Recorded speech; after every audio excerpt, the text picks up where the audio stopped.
A, B, C, D, E, F, G, H, I, J, K, L, M, B. Q, R, S. I just love this purple. It's a pretty purple. Alright, you ready? Yeah. In the light of the moon, a little egg lay on a leaf. On Sunday morning, the warm sun came up and pop! Out of the egg came a tiny and very hungry caterpillar. He started to look for some food. On Monday, he ate through one Apple. but he was still hungry. The farmer in the dell, the farmer in the dell, hi-ho the dairy-o, the farmer in the dell. Do it with me. The horses on the hill are standing very still. Gee-go the gallop-o, standing very still. There's a moon near the sun. The moon looks like a sun. That one does, I agree. The orange one is sun. The orange one is a sun, yeah. The W like that. I see the W. Getting out for some time. Fell decided to go walk in the moonlight. There's a moon, so he made the shortcut. And he started away. He made a tree, so he didn't want to get lost in the wood, so he just made a tree. It turned out to be an apple tree. The fighting dragon on the tree, and Toby fighting dragon. And Toby fighting him. He backed away. So here's the thing about books. They can take you on adventures that actually can't really happen. But it's super fun because if you actually were able to do that, it would be really fun. Because in the Dogman books that I really like, there's living spray, and if I lived in that world, I could spray my stuffed animal Pikachu, and it could live. That and just it can make stuff like that. If it could exist, it just kind of amazes you, and just yeah, that's basically it. I feel like the push for a certain level of reading proficiency is not fair. Yeah. I think that it happens this way. We find that a lot of kids are capable, and as soon as we discover that a lot of kids are capable, we say, oh, well then, that's our bar. And then it seems like what used to be a natural, normal developmental range, Mama, there's a big part of that range that's now looked at as below level or somehow not succeeding.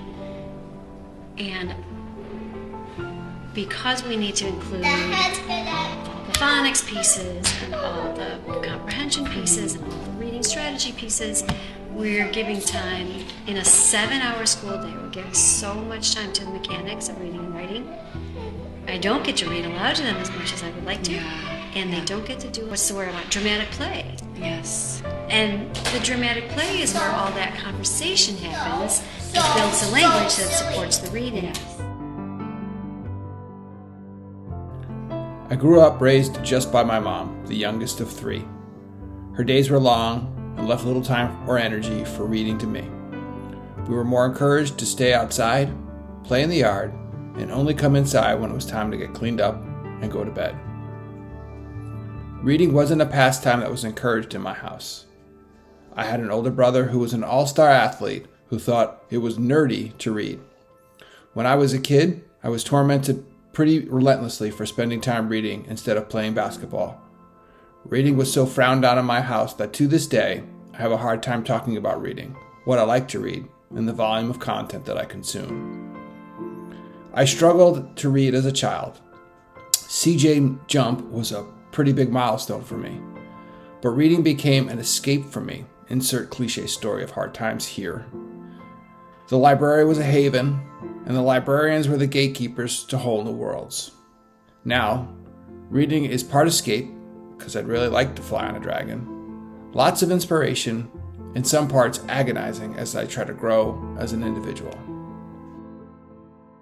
Mama, can you read to me? Mama, will you read to me? All right. You ready to read? Mm-hmm. You and me, little bear. Once there were 2 bears. Big Bear and Little bear. Big Bear is the big bear and Little Bear is The the little bear. Little Bear wanted to play, but Big Bear had things to Do. I want to play, Little Bear said. I have to get wood for the fire, said Big Bear. I'll get some too, Little Bear said. You and me, Little Bear, said Big Bear. We'll bring the wood in. Together. It's off. What shall we do? Little Bear asked. I'm going for water, said Big Bear. Can I come too? Little Bear asked. You and me, Little Bear, said Big Bear. We'll go for the water. Together. Now we can play, Little Bear said.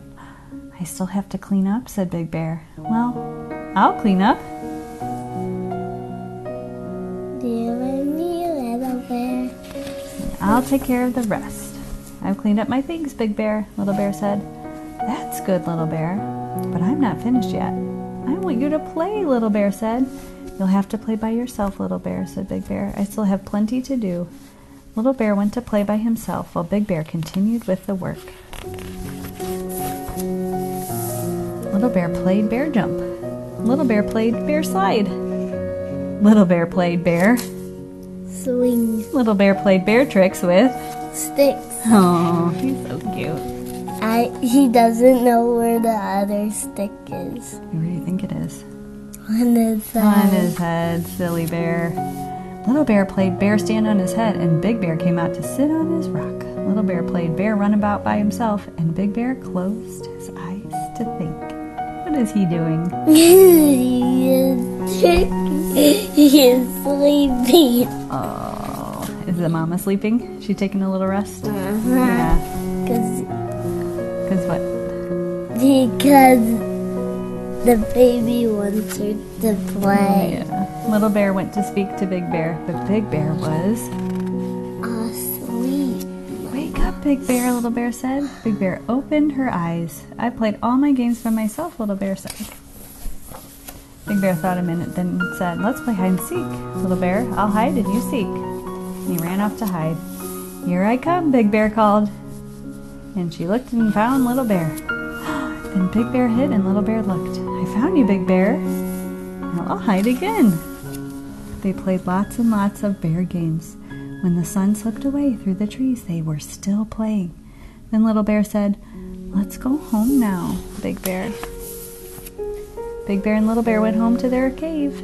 We've been busy today, Little Bear. It was fun, Big Bear, Little Bear said. Just you and me playing.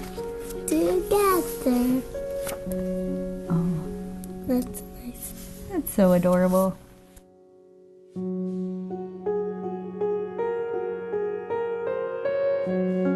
I love you, Mama. I love you, Cupcake.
the little mouse, the red ripe strawberry, and the big hungry bear. Hello, little mouse. What are you doing? Oh, I see. Are you going to pick that red ripe strawberry? But, little mouse, haven't you heard about the big hungry bear? Oh, how that bear loves red ripe strawberries. The big, hungry bear can smell a red, ripe strawberry a mile away. Especially one that has just been picked.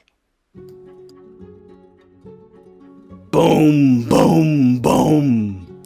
The bear will tromp through the forest on his big, hungry feet and find the strawberry. No matter where it is hidden, or who is guarding it, or how it is disguised. Quick, there's only one way in the whole wide world to save a red, ripe strawberry from the big, hungry bear. Cut it in two. Share half with me. And we'll both eat it all up. Yum! Now that's one red ripe strawberry the big hungry bear will never get.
My ticket. I know, but you don't get your tickets. Okay, so team, which one are we reading first? Goodnight Moon or the Hungry? Goodnight Moon. Goodnight Moon. Okay, you guys ready?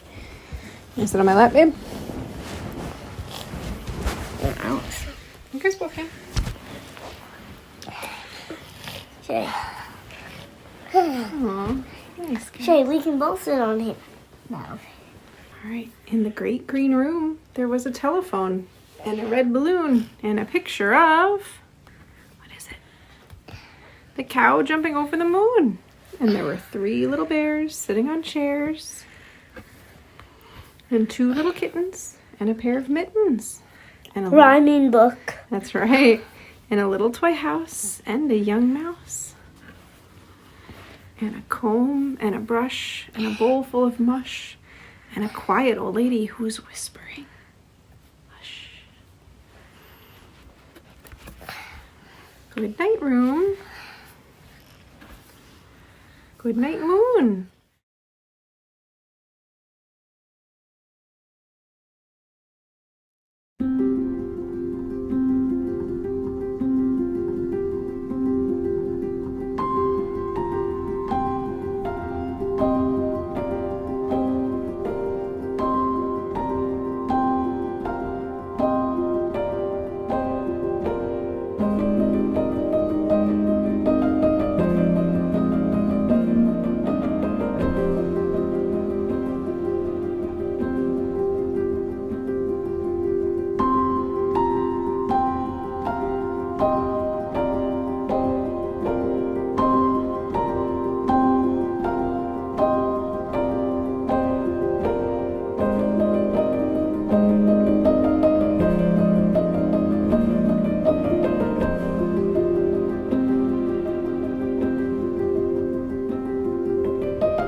books, Annie shouted. What? Jack said. It's filled with books, said Annie. Oh man, Jack thought. He loved books.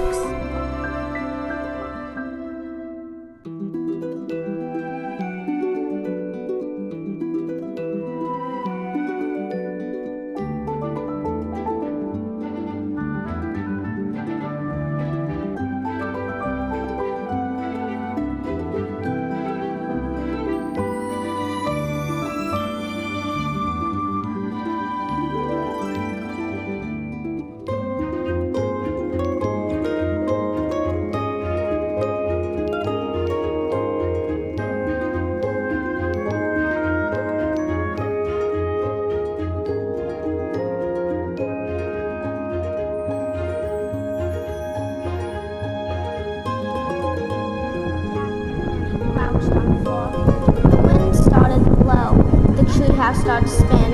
It spun faster and faster, then everything was still, absolutely still.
Jack laughed. Suddenly he felt very happy. He couldn't explain what had happened today, but he knew for sure that the trip in the magic treehouse had been real. Absolutely real.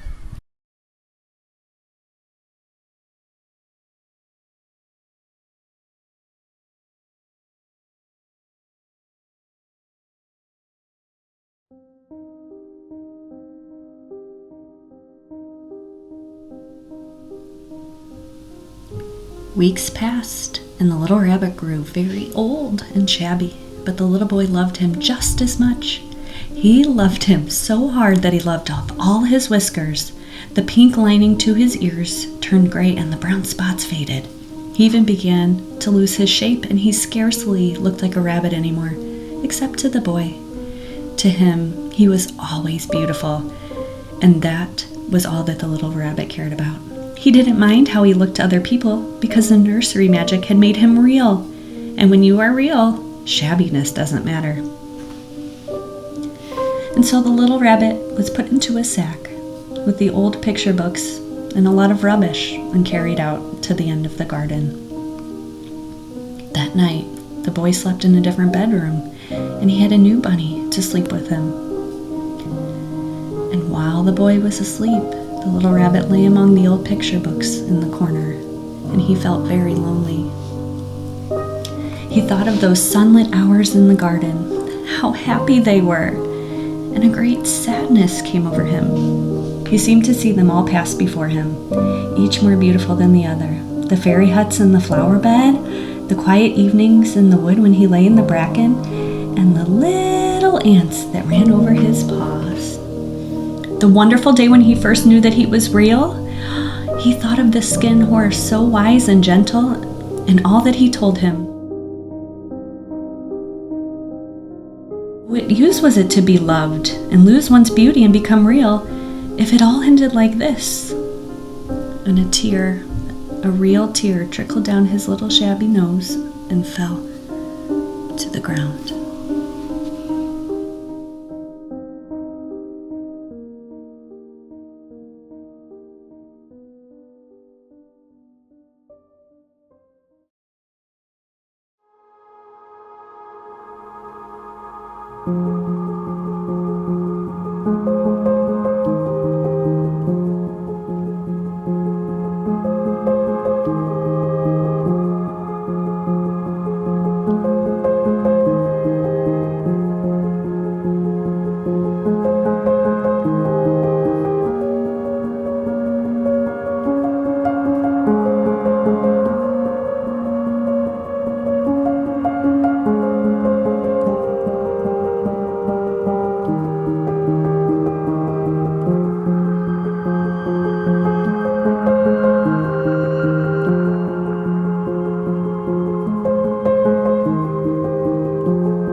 like I said, we would go usually, I don't know why it was Friday nights, like that was the cool thing to do with my dad on Friday nights, but like that's what we would do.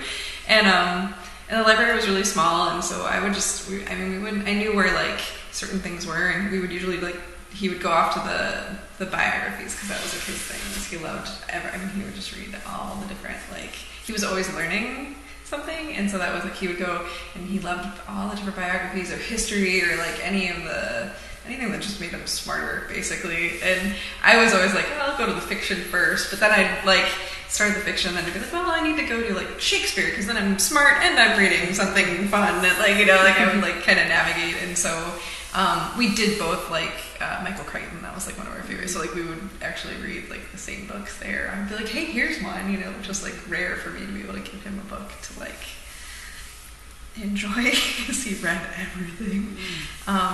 And so that was like, it became kind of our ritual, is like we would go and like pick out books, and it wasn't like a set weekly thing, it would just be like and sometimes it was on a Tuesday night, like let's go do this or whatever. And so that was like, again, not young memory, but like middle school to high school, and we would just like go home, and then a lot of nights were just like sitting, we had one big couch and then one little like comfy chair, and one of us would, my dad used to take the corner of the couch, and I would give him the comfy chair, and we would just like read. So we were like together, but independent. I'm coming to the edge of the widest canyon, my companions dear. I'm starting to question my manifest destiny, my claim to this frontier.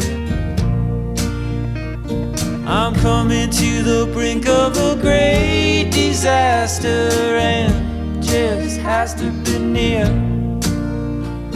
The earth spins faster, whistles right past you, whispers death in your ear. Don't pretend you can't hear, don't pretend you can.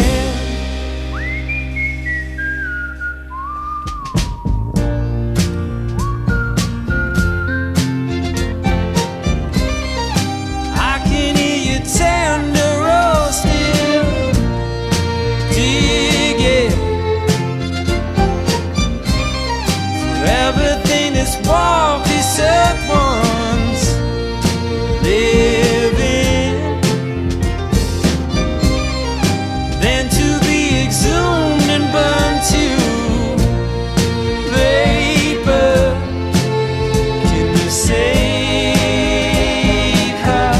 Now she's in the air, radical and free, neither here nor there. She's obliged to no one, she's obliged to no one, yeah, yeah.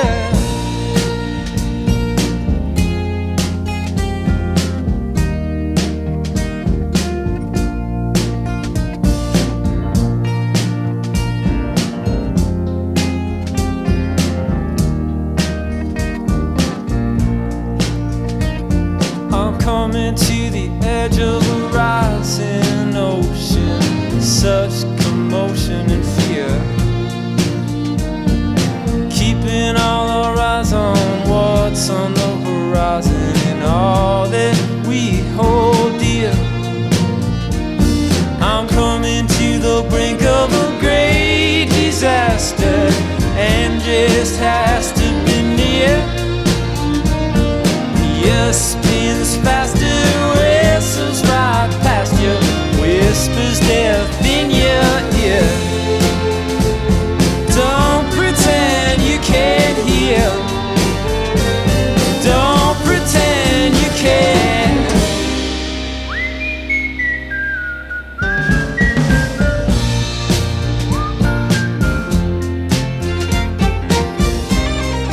I can hear you tender still digging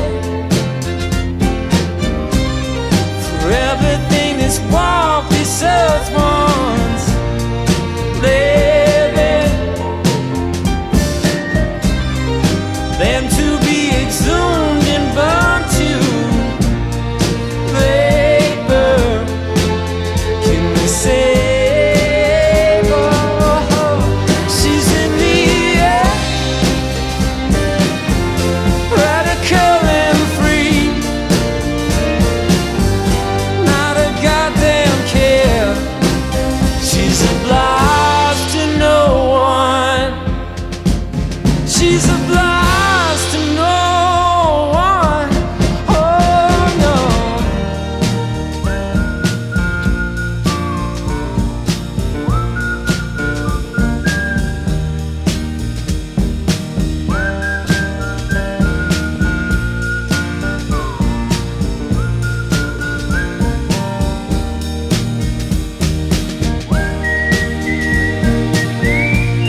2.3.2 Definition of non-deterministic finite autonoma.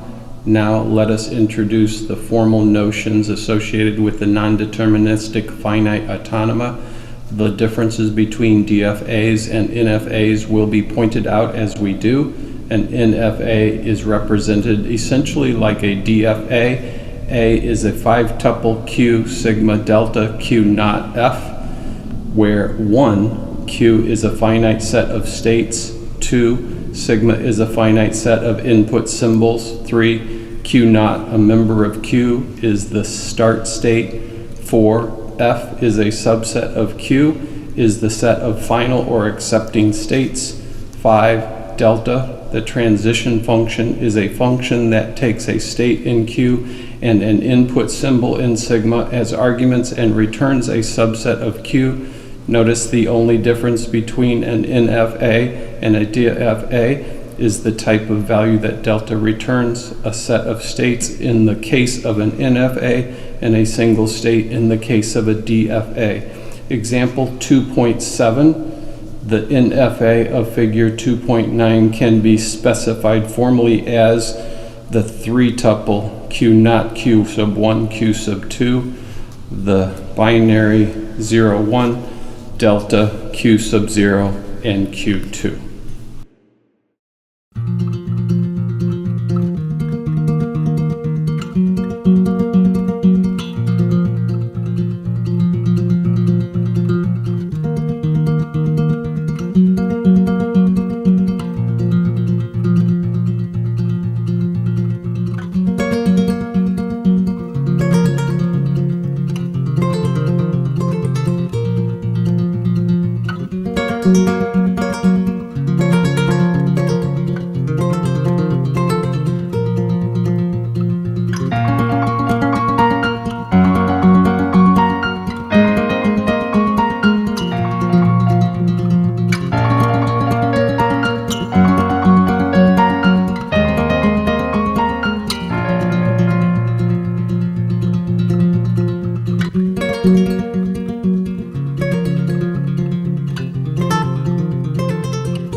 Slow down, you crazy child. You're so ambitious for a juvenile. But then if you're so smart, tell me, why are you still so afraid? Where's the fire? What's the hurry about? You better cool it off before you burn it out. You got so much to do and only so many hours in a day.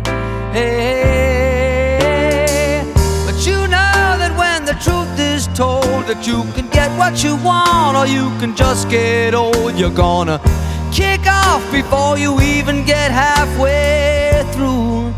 Ooh, when will you realize Vienna waits for you? Slow down, you're doing fine. You can't be everything you wanna be before your time. Although it's so romantic on the borderline tonight. Too bad, but it's the life you lead. You're so ahead of yourself that you forgot what you need. Though you could see when you're wrong, you know you can't always see when you're right. You're right. You got your passion, you got your pride, but don't you know that only fools are satisfied? Dream on, but don't imagine they'll all come true. Ooh, when will you realize Vienna waits for you?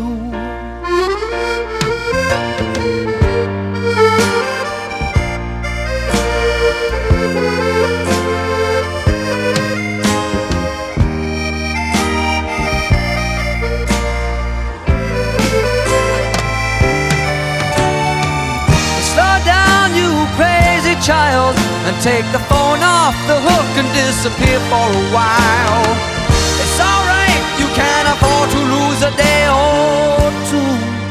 Ooh, when will you realize Vienna waits for you? And you know that when the truth is told, that you can get what you want or you can just get old. You're gonna kick off before you even get halfway through. Ooh, don't you realize Vienna waits for you? When will you realize Vienna waits for you?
Penguin Random House Audio presents The Midnight Library by Matt Haig.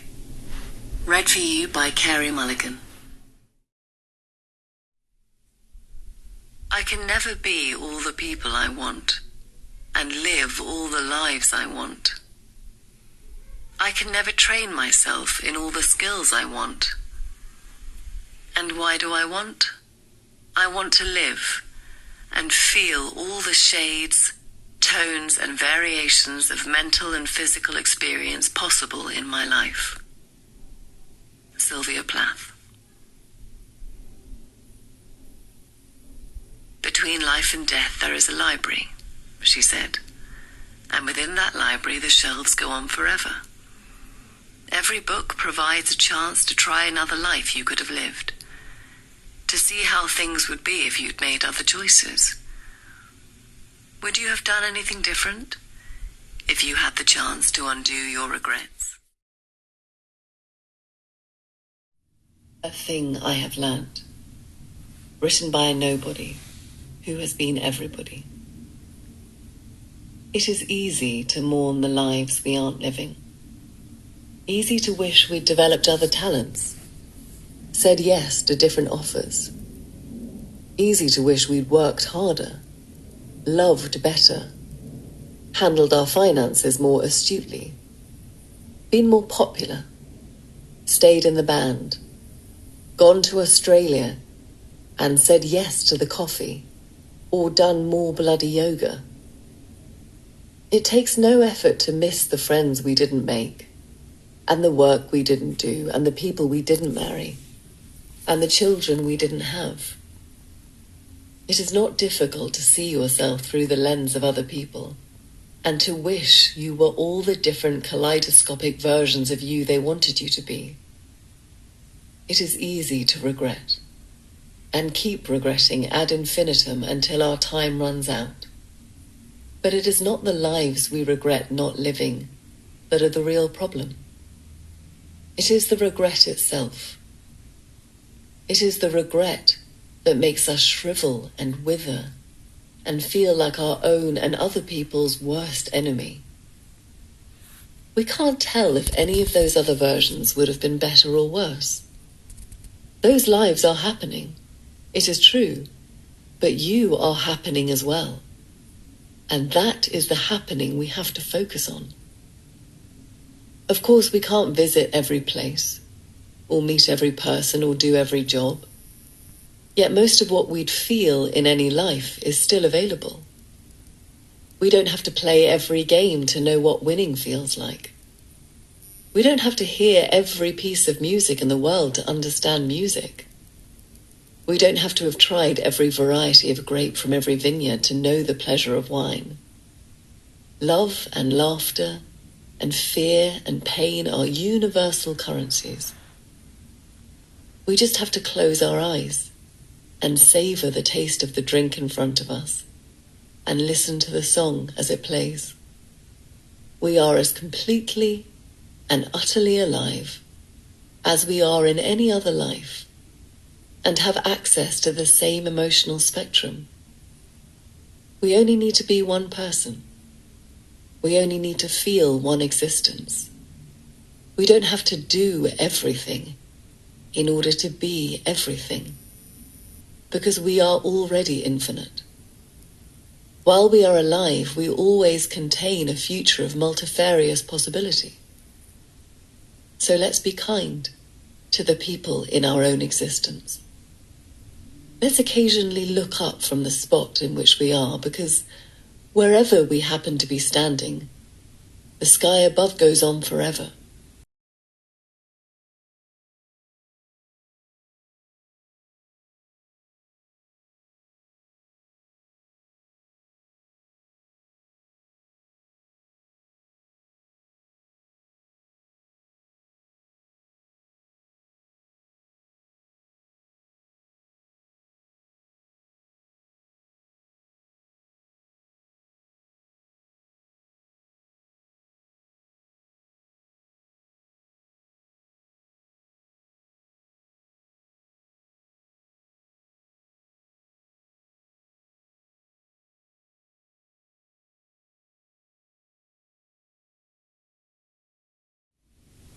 Yesterday I knew I had no future, and that it was impossible for me to accept my life as it is now.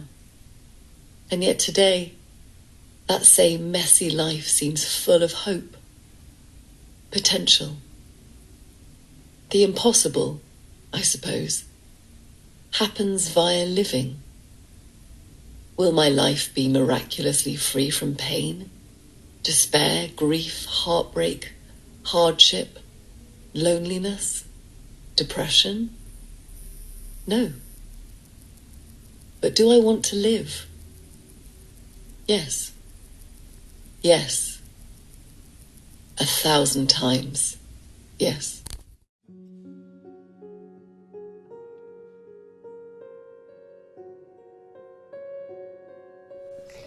I'm not very big, said the little blue engine. They use me only for switching trains in the yard. I've never been over the mountain. I think I can, I think I can, I think I can. And she hitched herself to the little train. She tugged and pulled and tugged, and slowly they started off.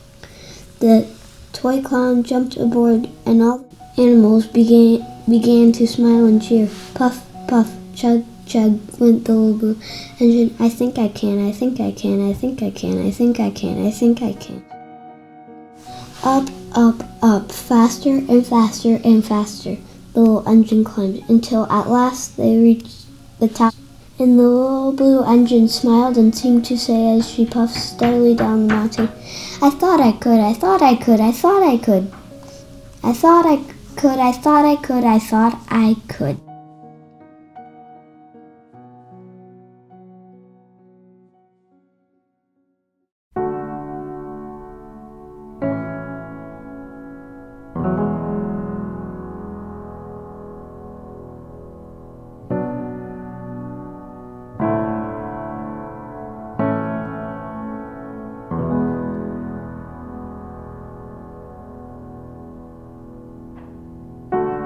There is a house built out of stone, wooden floors, walls, and window sills, tables and chairs warmed by all of the dust. This is a place where I don't feel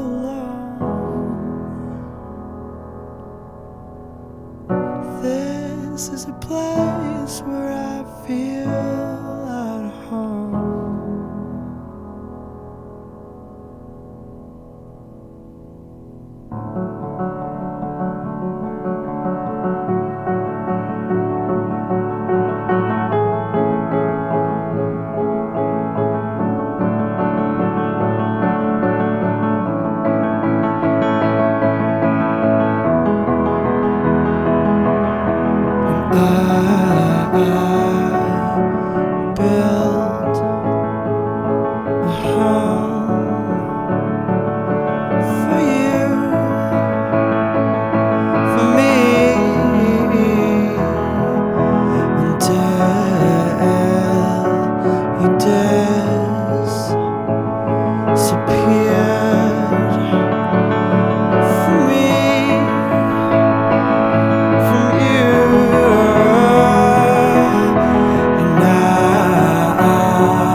By the cracks of his skin I climbed to the top.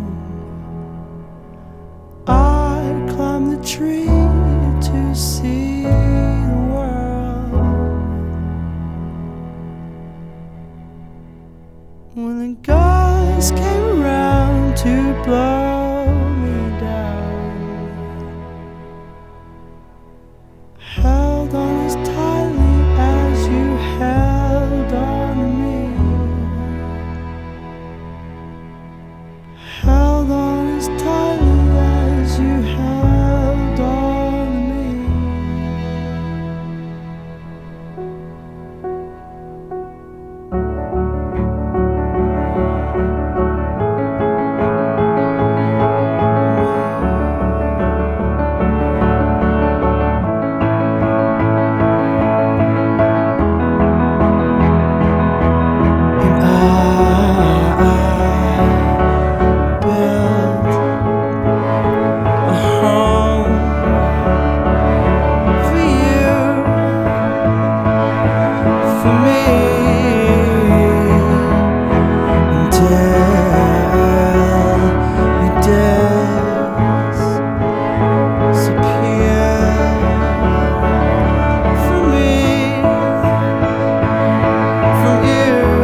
too dark.